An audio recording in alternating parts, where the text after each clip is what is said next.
Hello.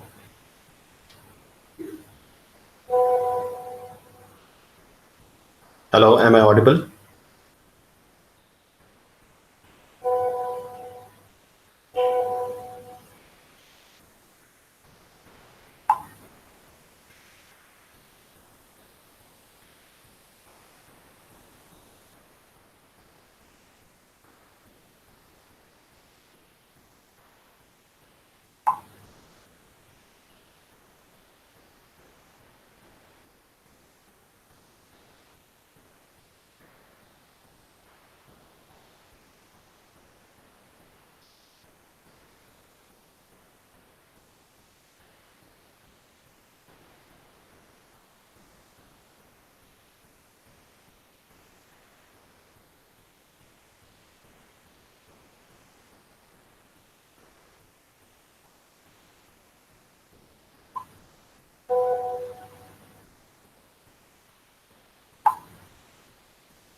Hello, Priyank. Hello, Krishna.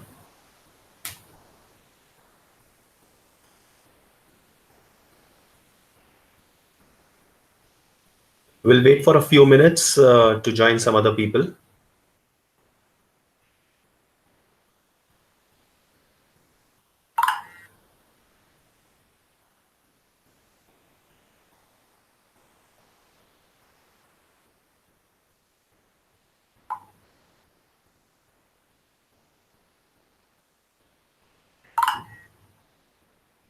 Hello, Shajal.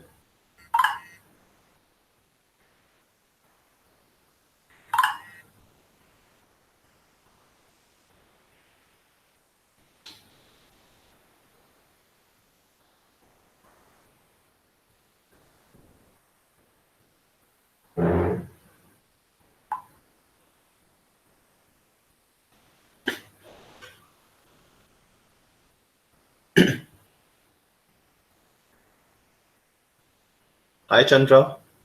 Hello, Vanshika. We'll wait for another 5 minutes and we'll start this session exactly at 11:10.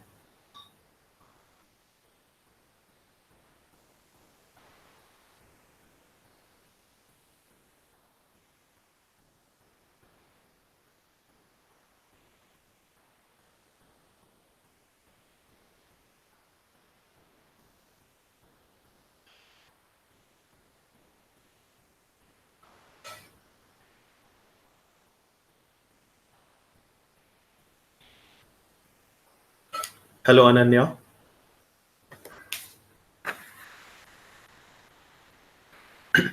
Hello, Ananya.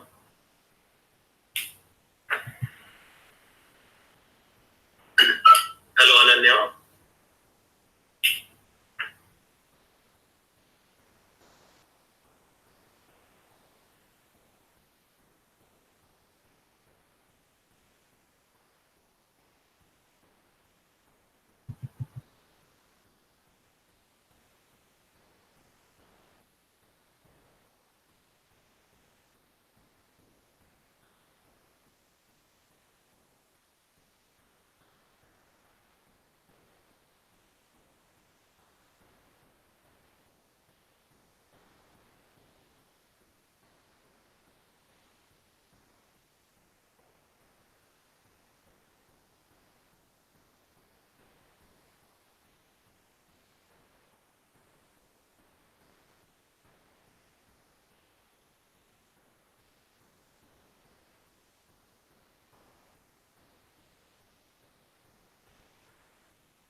Okay, I believe it's time now. Am I audible to all of you? Shubham, you can say yes if I'm audible clearly.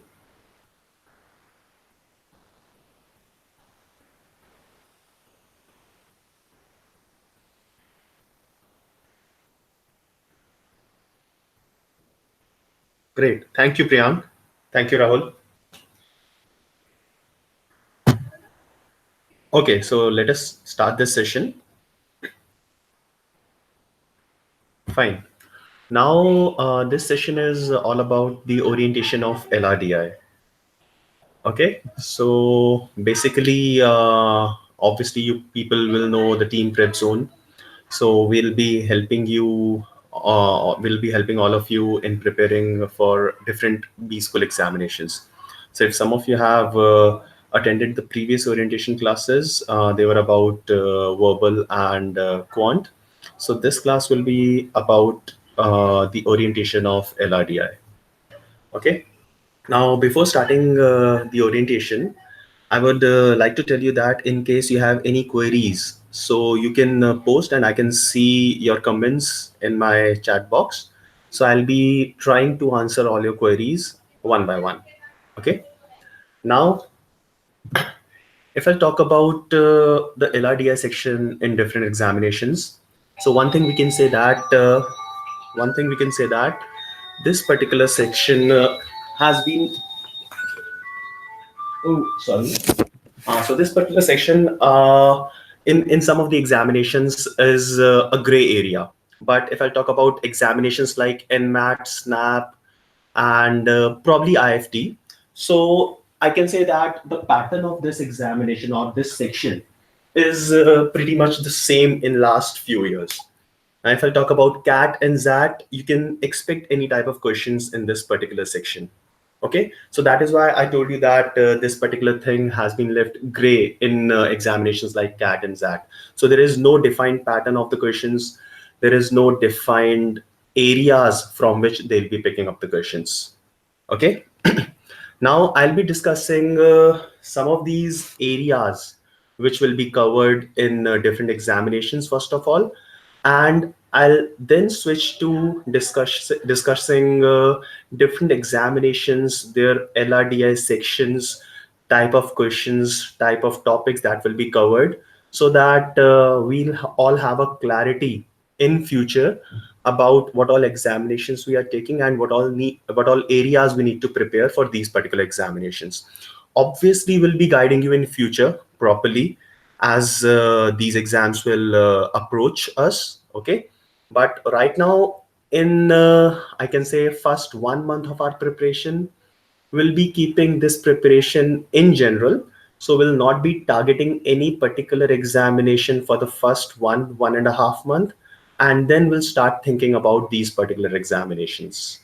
Okay, fine. Now these are the different areas that can be covered. So I'll talk about all these areas. I'll just explain briefly about all these areas one by one. Okay.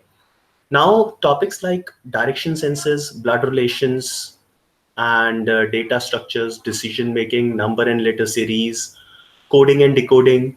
Now, these topics you will find in examinations which are basically speed based examinations. Okay. The examinations like SNAP, Narsimunji, where you will have number of questions equal to number of minutes, approximately equal to number of minutes. Okay, so these areas will be tested in speed-based examinations. I'm not saying that you'll not find them in IFT or ZAT, but there are very less chances of coming like of these areas to come in examinations like CAT and ZAT. Okay, so direction sensors, you all must be familiar about this topic. Basically, direction sensors is nothing but just the application of Pythagoras theorem and knowing the directions, basically. Okay, so we'll be covering this particular area in the initial phase of our classes.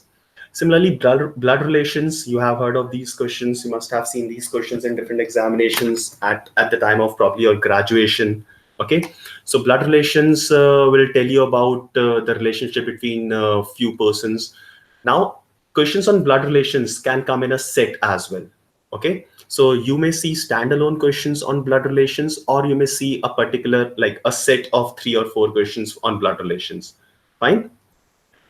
Now I'll directly jump to data structures. Now data structures, some of you might not be able to connect to this particular thing. Now data structures is basically, I can say that questions on input and output machines. Okay. Now these machines are basically like the question, the type of question or the format of question says that there is a machine which, when given a particular input, will generate a certain output using certain number of steps. Now, what is that input is? Now, input can be in terms of any numbers, or it can be in terms of any characters. Okay. And this machine basically uh, arranges and will generate the output in a particular format. So I'll take a very simple example. Let's say I'll give one input of numbers, and the agenda of this machine is to arrange these numbers in ascending or descending order. I'm taking a very basic example. Okay. So what this machine will do is this machine will arrange the given input in a particular order, let's say increasing order. Fine. So I've got to know the purpose of what this machine is doing by just looking at the input and the output. But what all steps, how this machine is performing these steps is also very important.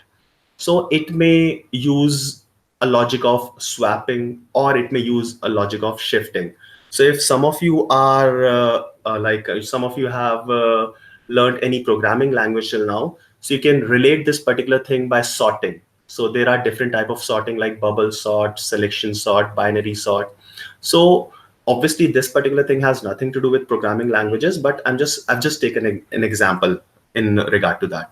Okay, so this is about data structures, where input will be given to a machine, it will generate the output, and then there will be at least 4 or 5 questions asked on the same logic that the machine is performing. Okay. Now, this data structures, this particular topic, you will not find in every examination. So I'll come to different examinations in the later part of this discussion. Okay. So let's move to next topic, decision making. Okay. I've skipped topic number 3 and topic number 4. So I'll come to this. So next is decision making. Now, decision making, again, you'll not find obviously in every examination. So question on decision making involves a lot of reading. So you can relate this particular thing with a combination of reading comprehension and a question of logical reasoning. Okay. So let's say a comprehension is given, or I'll again take you through an example. So in decision making, you'll find questions like, let's say a selection procedure of any company is going on. And for the selection procedure, there are certain criterias that a candidate has to fulfill. Okay. Now this question will present you or give you certain criterias. Let's say there is some age limit, some education qualification, a particular number of marks in a test. Okay, so these are certain criteria that a person has to follow. Okay, and then there will be some exceptions given to each and every criteria. So let's say if a person is not satisfying a particular criteria involving education qualification, but he has scored good marks in the entrance test, so there will be an exception, and his case will be referred to some senior member of the department. Okay, so likewise a case will be presented in front of you. Okay, and followed by certain examples or certain they'll ask you that certain person has applied and his age is given, his education qualification is given. So they'll give you certain data about that person, and they'll ask you what decision, what step will you take for that person. Okay, so this is a very brief example of decision making. Okay, now 7th and 8th topic are very basic topics: number and letter series, coding and decoding. You must be familiar with this. So in number series, obviously questions like if I'll ask you, okay, let's take an example. You can post your answers in the chat. So if I'll give you a very simple series, 2, 3, 5, 7. So what should be the next number?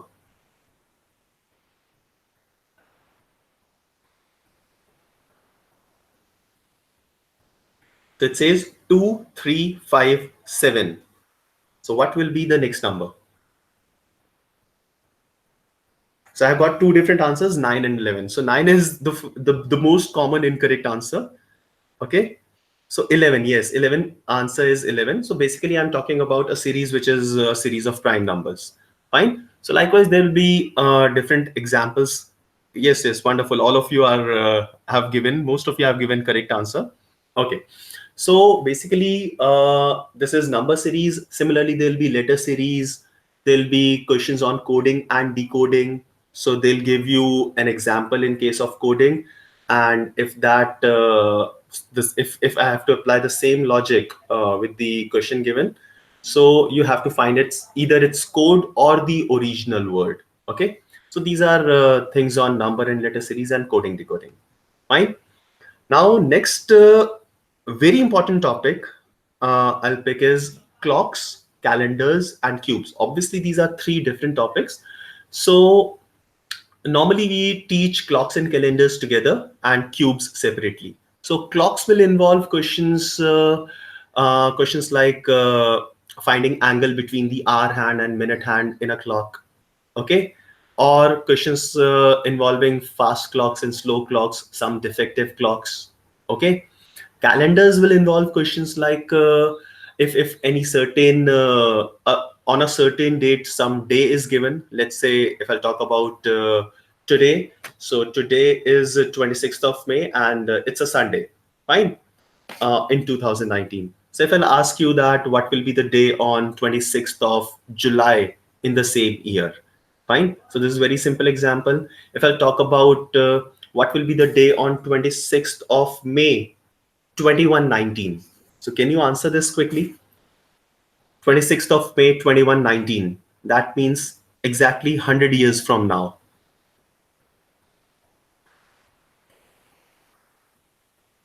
So what will be the day on 26th of May 2119? Without using Google or without using calendars.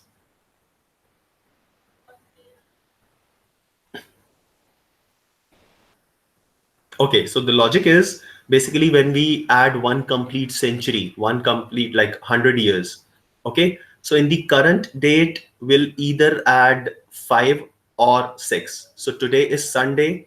So 100 years from now, it will be either Sunday plus 5 or Sunday plus 6, depending upon the century year from which we are passing. Is it a leap year or non-leap year? So we need to know the concept of leap year.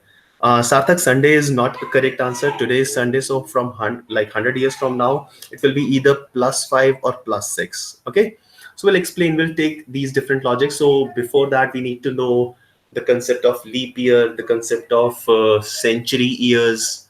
Okay, so this is about calendars, and then we can see some difficult questions on calendars. So you'll find easier versions of these topics, clocks and calendars, in examinations, again, like examinations which are speed-based tests. Okay. We have also seen the questions from calendars in ZAT, but that was a very tough one. Okay. Now switching to the next topic, cubes. Now cubes is basically they can play with dices. Okay. So they can give you two different views of a same dice. Okay. And then depending upon that, you'll have to find out which number will be opposite or adjacent to any given number, any given face. So this is one basic example on cubes. The good examples on cubes will involve coloring and cutting of cubes. Okay. So if I take a wooden cube, a solid wooden cube, and we'll paint it with a red color on all its faces. Okay. And okay, let's take a very basic thing first of all. So I want an answer from some of you. So if I'll take a cube and we'll apply 3 cuts on this cube, 3 through and through cuts. Okay, in how many pieces will this cube be divided? So I've taken a cube, I've applied 3 cuts. In how many pieces will it be divided?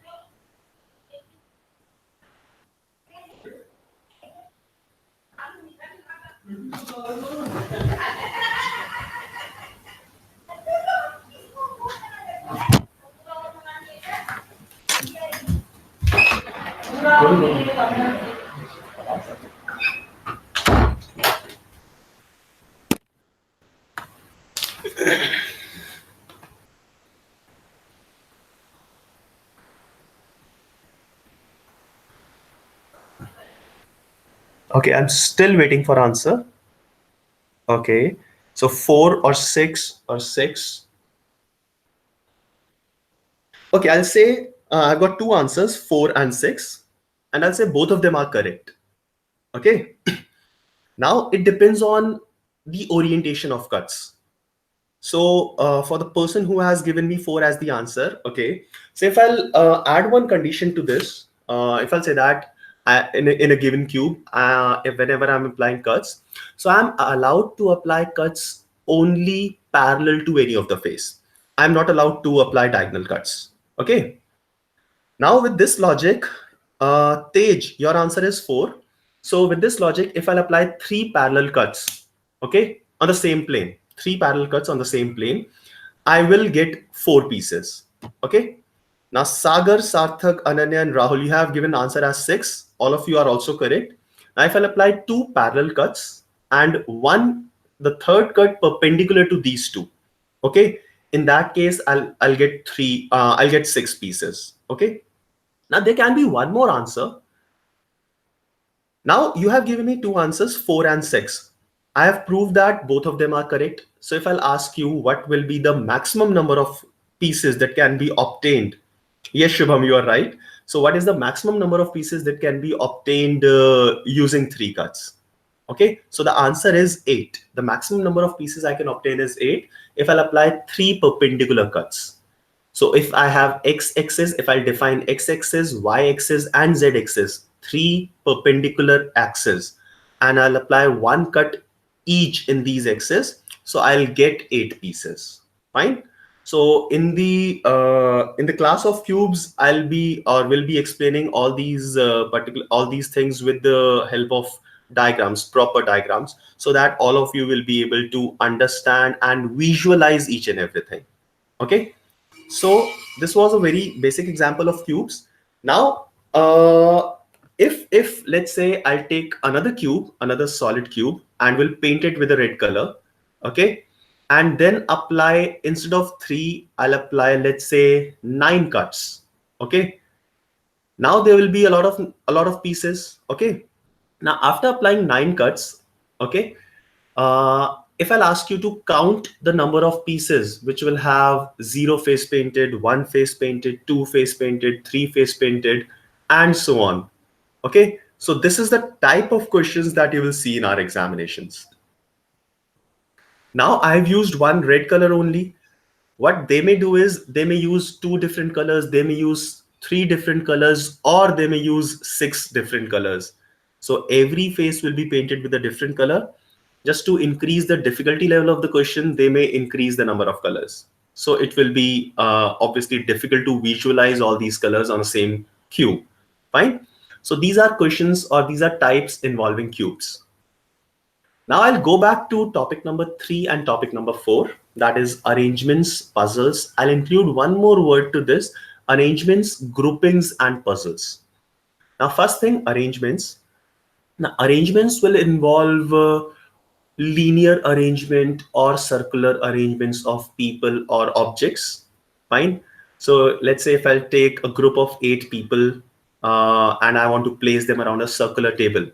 So after that, there'll be some additional information that will be given. Let's say A, B, C, D, E, F, G, H are 8 persons, and B is sitting 2 places to the left of another person, C. This is condition given. F and D are sitting opposite to each other. So you'll be given some conditions and then you'll have to arrange all these 8 people and then answer the question that will follow. Okay. So these are some questions on arrangements. Groupings is another kind of question that you may find.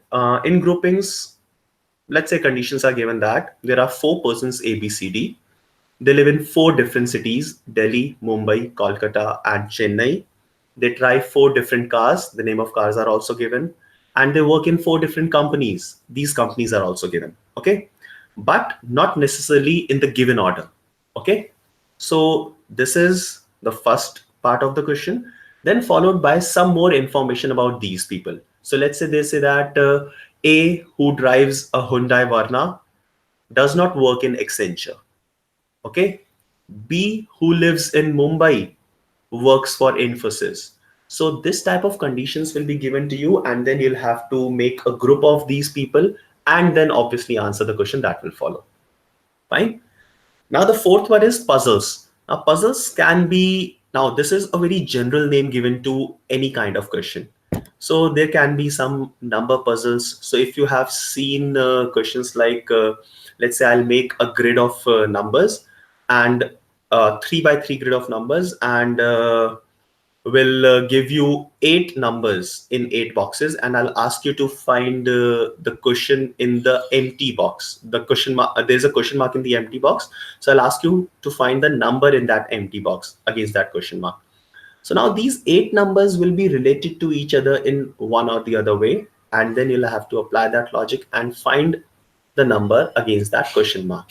So this is one type of question in puzzles. Now puzzles can be like big sets related to some numbers.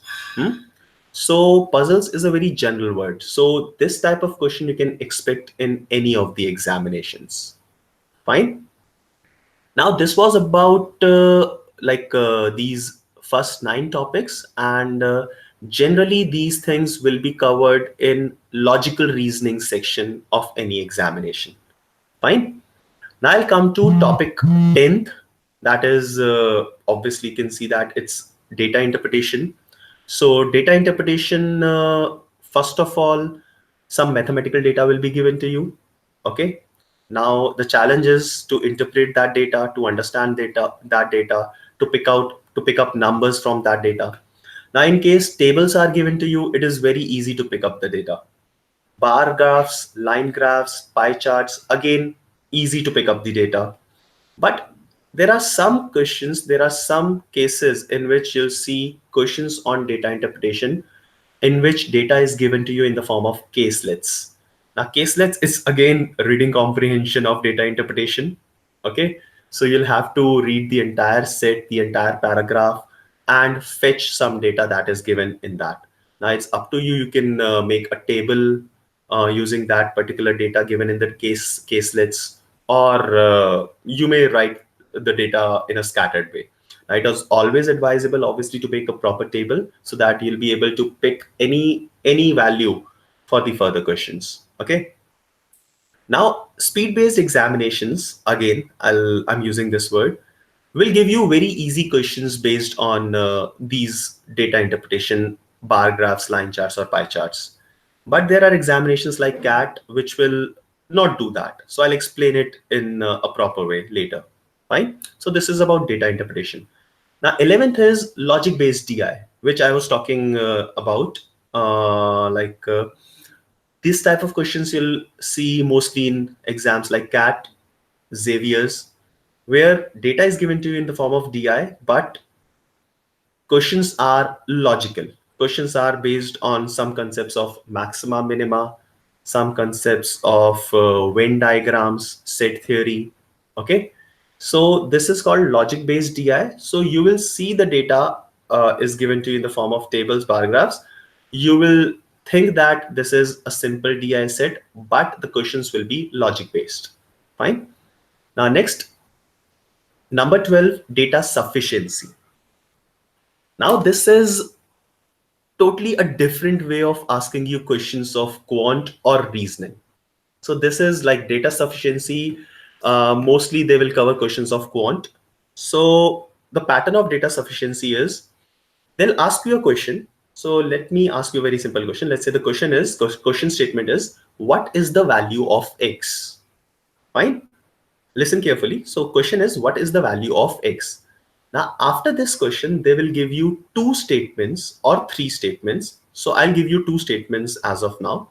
So they'll give you 2 statements having information, some information about whatever question is asked earlier. Okay. Now, after reading these 2 statements, you have to tell them whether you'll be able to find the answer using these statements or not. Okay, so you have to treat these statements independently. So if, let's say, question is, what is the value of X? And I'll give you 2 statements. Statement number 1 is x cube is equal to 27. Fine. What is the value of x? Statement number 1 is x cube equals to 27. And statement number 2 is x square is equal to 16. 1, 6. Fine. Now, options are, you have to tell me your answers. Now, options are, answer can be given using statement number 1 alone. Second option, answer can be given by using statement number 2 alone. Okay. Third option, you can find the answer using both the statements individually. That means I can find the answer using statement number 1 as well as statement number 2. Option number 4 is, answer can be given by combining these two statements. That means if I treat these two statements together, I'll find the answer. Option number 5 will be, answer cannot be given even by combining these two statements. So Chandra, you are saying that answer is third option. Okay, so third option was, answer can be given by using both the statements independently. Okay, I'll repeat the options. First option, only statement 1. Second option, only statement 2. Third option, both. Fourth option, both together when I'll combine. And fifth is, I cannot find the answer. So I've got C as the answer. And Rohit is saying that statement number 1 is sufficient to get the answer. Ananya is also saying 1. Shubham has given 1. Tej has given 3. Okay. Now we have to understand a few things here. Now the question was, what is the value of x? Now question is asking us to find the unique value of x. Now we have to look at the statement which will give us unique value. Now statement number 1 was x cube equal to 27, which will say that the value of x will be equal to 3 using statement number 1. Okay. Now statement number 2 says that x square is equal to 16. Now using this statement, I'll get two different values of x, which is +4 and -4. So that means statement number 2 is not sufficient to give me a unique answer. Fine. Hence answer will be option 1, which says that first statement is sufficient to give me answer. Okay. So they will insert a lot of confusion by giving such things. Okay. So I have asked you the very simplest of all questions. You can expect heavier ones where the element of confusion will be at a higher level. Fine. So this was about data sufficiency. Now moving on to the last topic, which is games and tournaments. Okay.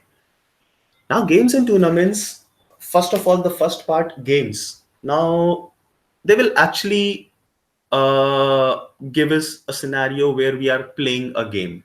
So let's say there are two persons, they are playing a game of cards or a game of sticks or a game of coins. Okay, so there are different type of games that they'll present us, okay, in front of us, and then questions will be asked on such kind of games. So here what we have to do is we have to apply our logical skills. So you may find any kind of game that is in front of you, and obviously it might be possible that you haven't played that particular game anywhere. We will be covering a lot of things in classes, so we'll be trying to develop that logical factor in your we'll try to develop a logical factor inside you. But it might be possible that you will get any kind of game in your actual examination. Fine. Now as far as tournaments are concerned, we'll be covering two types of tournaments. It's basically called round robin and knockout tournaments.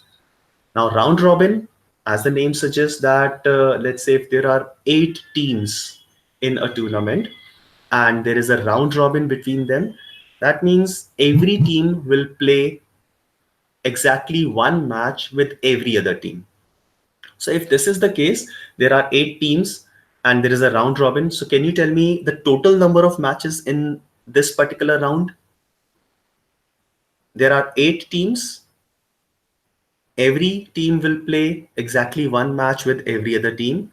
I'm looking for the total number of matches in this particular round. Any answers?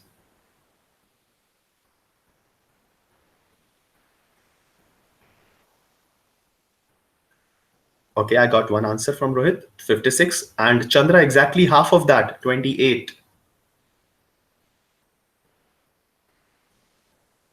Now, Rohit, your answer is 56. And I'll give you a possible reason of this. Like you must have thought about that.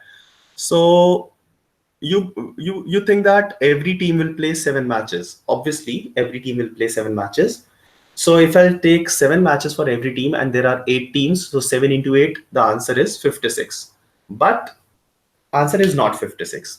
So if I'll take an example, let's say A will play a match with B. So now B will not play another match with A.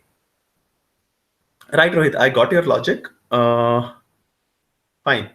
So if I'll say that A will play one match with B, C, D, E, F, G, H. Okay. Now A has already played one match with all these teams. So if I'll talk about B after that, B will not play a match with A now because there is already a match between them, which is covered earlier. Okay. So A will play 7 matches. Then B will play 6 matches with the remaining team. C will play 5 matches, then 4, then 3, then 2, then 1, and so on.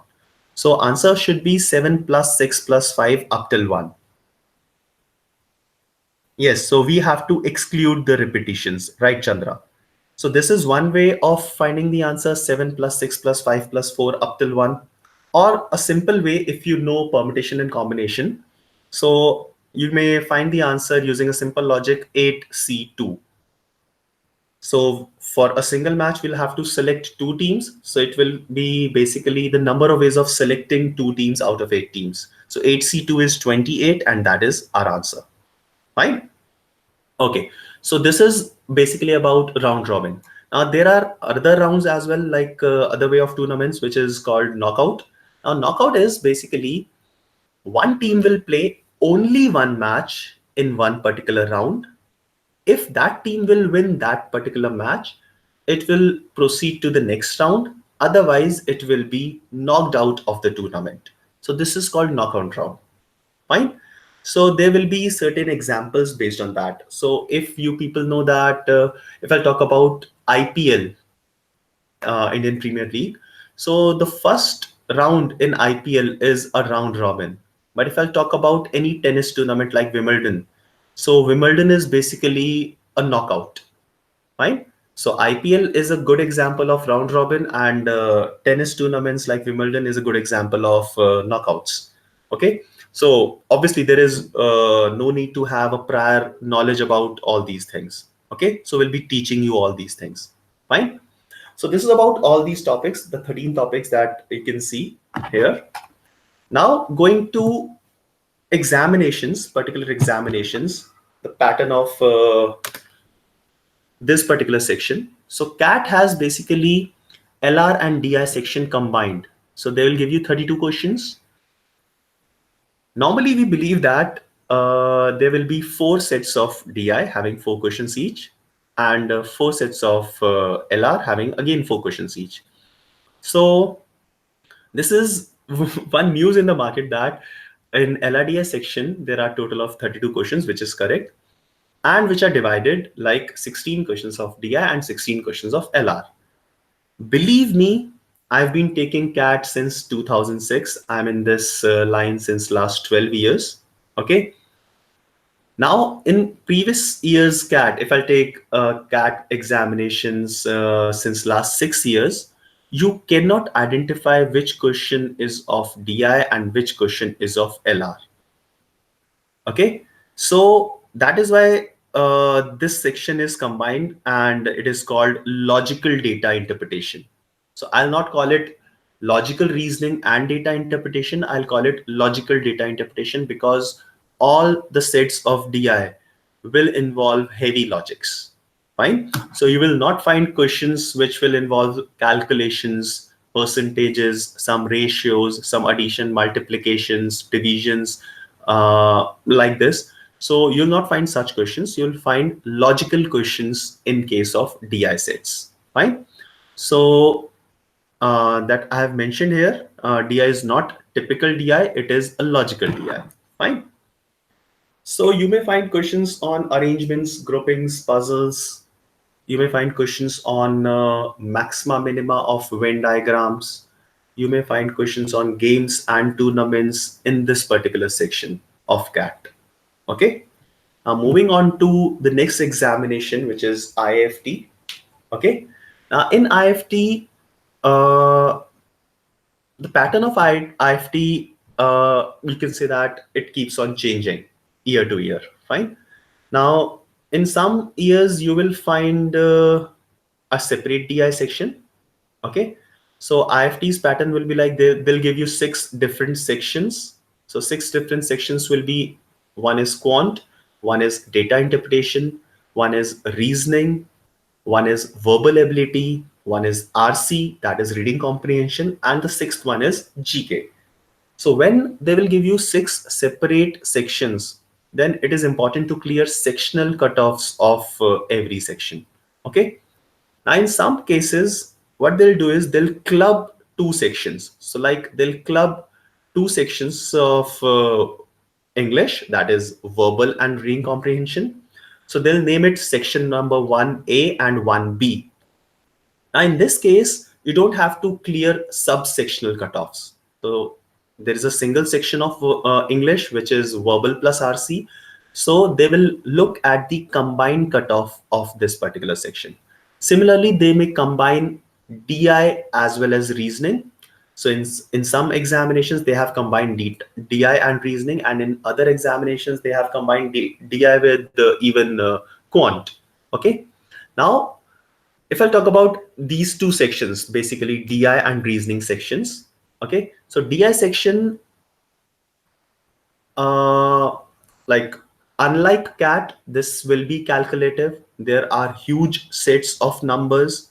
So you will find one set which will cover one entire page of this exam. Okay, and followed by questions. So they'll give you big data, huge data, and the questions are not very logical. So questions are simple, calculation intensive. Fine. Again, reasoning section. So reasoning section is will cover questions which are logical as well as analytical. Okay. Now let's define these 2 words: logical and analytical. Logical reasoning and analytical reasoning.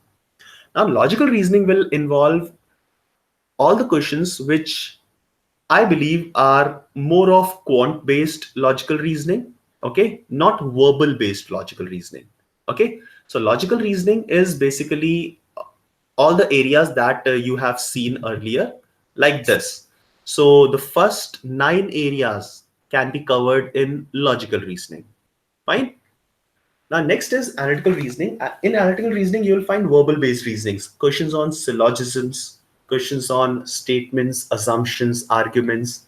So this particular thing will be termed as analytical reasoning. Fine. So we will hear this word again in our next slides. Okay.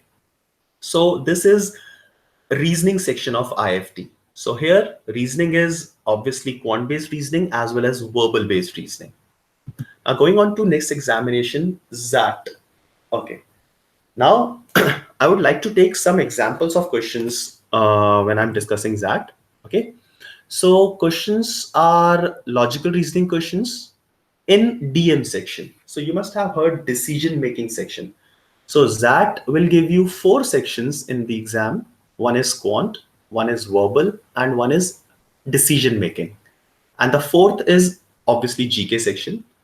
Now, decision making section will cover some logical sets, some logical reasoning sets. So on an average, in decision making section, you'll find 2 or 3 sets of logical reasoning having 3 to 4 questions each.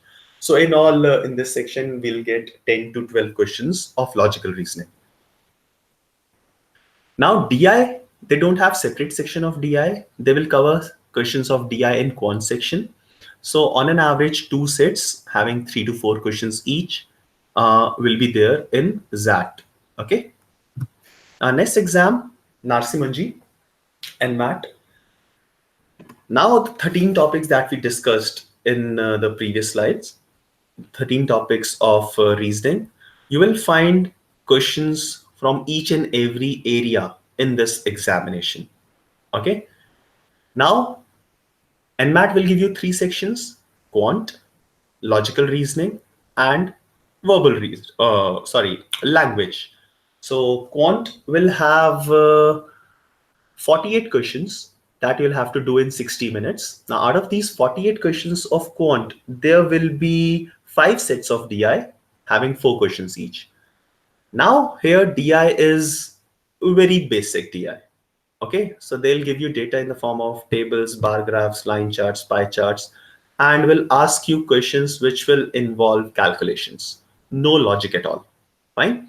So likewise, you'll be getting 20 questions, approx 20 questions out of 48 sections of out of 48 questions in this particular section of quant. Okay. Next is the section of reasoning. So reasoning section will have 40 questions and you'll have to finish it in 38 minutes. Okay. Now, in this reasoning section, you'll find questions from each and every area. So first thing is 2 or 3 sets on arrangements and puzzles. Direction senses, 2 or 3 questions. There may be a set of 4 questions here. Okay. Coding, decoding, 2 or 3 questions. Blood relation, there may be independent questions as well as sets of 3 to 4 questions. Then input, output, the thing that we discussed earlier with the name of data structures. Then cubes, cutting of cubes, coloring of cubes. Then questions on set theory. Set theory, they'll give you very basic questions which will involve drawing some Venn diagrams, 2 set Venn diagrams or 3 set Venn diagrams. Then verbal logic will be again covered in this same section of reasoning. So I discussed verbal logic or analytical reasoning, which is syllogs, statement assumptions, arguments, fine. And lastly, the questions on series, coding, decoding, and so on. So series can be number series or alphabetical series. We have already taken an example of that. Okay. Now moving on to next exam, SNAP. SNAP, they have a combined section of quant, DI, and data sufficiency. Okay, data sufficiency we have already discussed. So in SNAP, in this particular section, you'll find 10 to 12 questions on DI. Obviously, they'll come in sets. Sometimes it happens that in SNAP, you'll find some independent questions of DI. So that is very funny. So you'll have to read the entire set and there'll be only one question asked on that particular set. So it will be advisable, first of all, to look for like questions of DI which has at least 3 to 4 questions. Attempt these questions, and then if time will permit, you can come to these independent questions of data interpretation. Then data sufficiency, again 3 to 4 questions. Then another section, analytical and logical reasoning section of SNAP. So it will again have the same topics: arrangements, groupings, puzzles, directions, coding, decoding, blood relations, cubes, clocks, calendars, series. Okay. And then some questions on syllogs as well as statement assumptions, which I have not mentioned here, but you may expect those questions in this section of SNAP. Fine. Now, these are some sample problems which you may see. So you can see that this question I have taken from a mock paper of XAT. I have opened quantitative ability section here, and this is the question of data interpretation. So you may expect some difficult questions in data interpretation of Xavier's. Fine. So this is one sample example. Okay. This is another one. So this is again QA section of that. So they have given a lot of data here, and they'll be asking questions based on this data. Now, this particular question will not involve a lot of calculations, but a lot of observation. Okay. So we'll be discussing all these questions in detail when we'll start with our DI and reasoning classes. This is another sample problem, which is data sufficiency. So on the left, you may have a look at the options. There are 5 options if question can be answered by statement 1 alone, statement 2 alone, both the statements together, either of the statement alone, and answer cannot be given by both the statements together. Okay. So this is the format of question of data sufficiency. This is another question on data sufficiency. Okay. Now this is decision making section of Xavier's. So I told you previously that in this particular section, they will be asking questions of reasoning as well. So this is one example of reasoning question in decision making section of Xavier's. Obviously, this will be a set based question. So there will be at least 3 to 4 questions on this particular set. So as you can see that students are given, their averages are given, and the number of times a student scores a particular percent. Okay.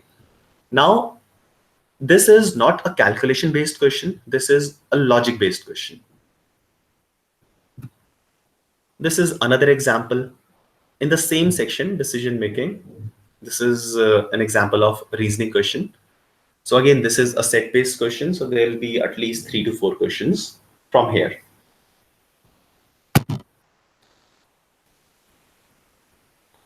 Okay, so Rohit has asked me a question. Does ZAT and MAT and SNAP have sectional cutoffs like CAT? Okay. Now, Rohit, for ZAT, I'll discuss these 3 papers one by one.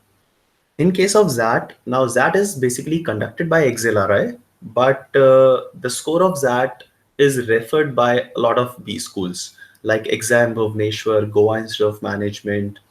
SPJAN will also take ZAT score, other than like SPJAN also takes CAT, fine, but they also consider ZAT. Now, if I talk about some big names like XLRI and SPJAN, so obviously they will have sectional cutoffs, but colleges like IIM Bhubaneswar or Goa Institute of Management, LIBA, IMT Ghaziabad, they will not have the sectional cutoffs. Okay. Similarly, in case of NMAT, NMAT is for admissions in NMIMS. Now, NMIMS has different branches: Mumbai, Bangalore, Hyderabad, okay, and so on. So if I talk about NM Mumbai, Narsimunji Mumbai, so yes, they do have sectional cutoffs, but the score of NMAT is also taken by some other colleges like UPES Dehradun, Alliance, and Shiv Nadar University. So these are very small names. Obviously, you will not even apply in these colleges. Okay, so these small colleges will not have sectional cutoff. Okay, now if I talk about SNAP, the best college SIBM Pune or SCMHRD, SIBM Bangalore, SIIB. Now, if I talk about best college SIBM Pune, in SNAP they don't have sectional cutoffs. Okay, so this is one good thing about SNAP. Okay, so they will not have any sectional cutoff. If I talk about CAT, like you said that there are sectional cutoffs in CAT, so I'll also go against that. Good colleges like all the 20 IIMs, FMS, MDI, these colleges will have sectional cutoffs in CAT, but the other smaller colleges like IMI, IMT Ghaziabad, Lal Bahadur Shastri, so these colleges don't take sectional cutoffs. Okay, any other question?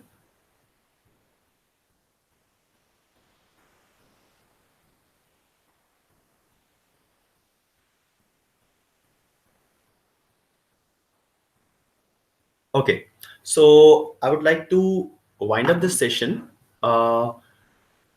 with a clear understanding that whatever topics that we have seen today in this session, so we'll be covering each and every topic one by one. So in the initial phase, we'll be taking these basic topics of reasoning, and in parallel, we'll be talking about basic data interpretation. Just to gain momentum, we'll be taking on basics, and then after that, we'll be increasing the difficulty level of these classes. And ultimately, at the end, we'll be covering questions which were which we have already seen in CAT examination. Okay, so our difficulty level will be raised gradually. Okay, Chandra has asked me one thing: what's the right approach to solve maximum number of sets in LRDI? Some people manage 6+ sets. Okay. Now, Chandra, frankly telling you, It's also a game of luck. Now in CAT, you will see very lengthy sets. Okay. Now, obviously, just by reading 2 or 3 lines, you cannot decide whether this set is easy or it's difficult. Okay. Now, obviously, the strategy is to pick up the easy questions first, finish off with them, and then move to next questions. Okay. Now, I'll discuss 2 different strategies because there's a different strategy to go for a reasoning set, and there's a different strategy to go for a DI set. Now, what happens in reasoning set is, in case you are able to decode the complete data that is given to you, you end up giving answer to all the 4 questions that are asked. The same thing will not happen in data interpretation. In data interpretation, even if you have understood the data, okay, there will be a different set of or different level of difficulty that will be involved with each and every question. Okay.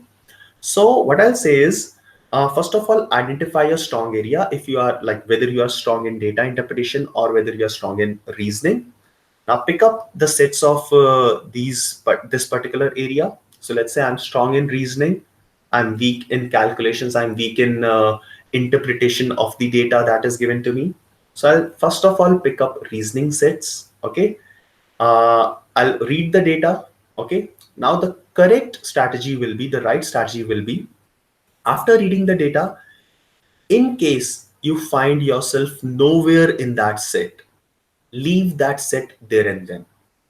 So what happens is, after investing 2 or 3 minutes in a set, we believe that, okay, I have already spent 2 3 minutes, let's spend some more time on this, probably I'll be able to answer the questions. So remove this element of probability. Okay. So in case you find yourself nowhere in any question, leave that particular question there and then. You can always come back if time permits, you can always come back to that question later. But if you'll waste the time in the beginning, it will not be good for your, I can say, confidence in this examination. Fine. Okay, and Chandra will be discussing different strategies as will progress. Okay, so don't worry about that. Sarthak, you have asked for speed-based examination, what should be a strategy like NMAT? Yes. Now NMAT, if I talk about only quant section, they'll give you 48 questions to be done in 60 minutes. Now, these 48 questions will involve around 20 questions of DI and then approximately 28 questions of quant. Okay. Now, the good part with DI question is, I'll start with the DI set and like I can cover 4 questions at one go. So if just by looks, I can see that the DI set is not that complex. It is a single, it is only a question of bar graphs. It is not the question of mixed sets. As in, you'll find some questions which will have one bar graph and one pie chart. So you'll have to find the combination between these 2 graphs and then answer the questions. So I'm saying that if it is not a complex set, okay, I can do that particular set. Otherwise, I'll leave that. Okay. Now, out of 5 sets, just identify minimum 3 sets which you can do, finish them off. Okay. Then go to the questions of quant. Now, while solving questions of quant, again, the simple strategy that I explained earlier is, read a question. In case you feel that you can do this question, attempt that, otherwise leave that set. Okay, leave that particular question. Okay. Now, since NMAT is an online test, so you cannot view all the questions together. So you have to see each and every question one by one, just by clicking the next button. So somebody will say that at the beginning of the paper, just view all the questions one by one and then mark the questions which you feel are easy and then attempt those questions. I believe that this will waste a lot of your time. This is not a paper pencil test where you can view all the questions together. Okay. So don't even think of looking at all the questions at the beginning of the paper. So one question will appear on your screen. Decide whether you'll be able to do this question or not whether this is from your weaker area or your strong area, and then finish that question, and leave every question which you feel that will take more than 1 or 1.5 minutes. So keep on leaving those questions. Okay. Now what will happen is, in the first 10 to 15 minutes of this particular section, in case you are leaving some questions and you are doing only the questions which you feel that you are strong in, so you will end up doing at least 7 8 questions in first 10 to 15 minutes. Okay. Now that will boost up your confidence. In case you will get stuck in difficult questions, you'll not be able to attempt many questions in first few minutes of a particular section. Okay. Now next question I have is, when is the right time to schedule our SNAP and NMAT? Okay, Rohit, you cannot schedule SNAP yourself. Okay, SNAP is conducted on a particular date, normally third Sunday of December. Okay, NMAT will give you chance of basically chance of selecting your own slot. So NMAT will start in the month of October. So October, November, and December. So there'll be 5 different windows. I believe we will cover the orientation of these examinations also. So we'll be discussing SNAP separately, NMAT separately, because these two exams comes with different strategies. Okay. So right now there is no need to think about scheduling your NMAT examination. Obviously, it will depend on your preparation when you are ready, as well as like if you are doing graduation, so you may expect your examinations at that particular time. So it will also depend on your like examinations of graduation. Okay, so we'll be discussing this particular thing later in examination strategy. Now your continuation question is, so what, so that we can done with. Okay, so fine. So Rohit, this is your question that you want to schedule your SNAP and NMAT examination. So right now I'll park it and we'll discuss it later. Okay. So I'll be guiding you at every step whenever you like when you have to finish basic areas like blood relations, puzzles, tournaments, etc., etc. So we have a particular plan. We have the agenda set, so we have taken into consideration all these examinations. So don't worry, leave it on us. We'll cover each and everything. Any other questions?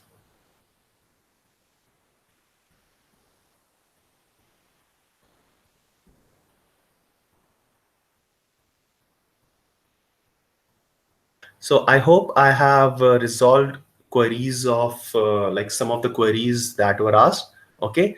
And I'm able to give you clarity about LRDI section of all these examinations. So we'll see you again with these classes in future. All the best.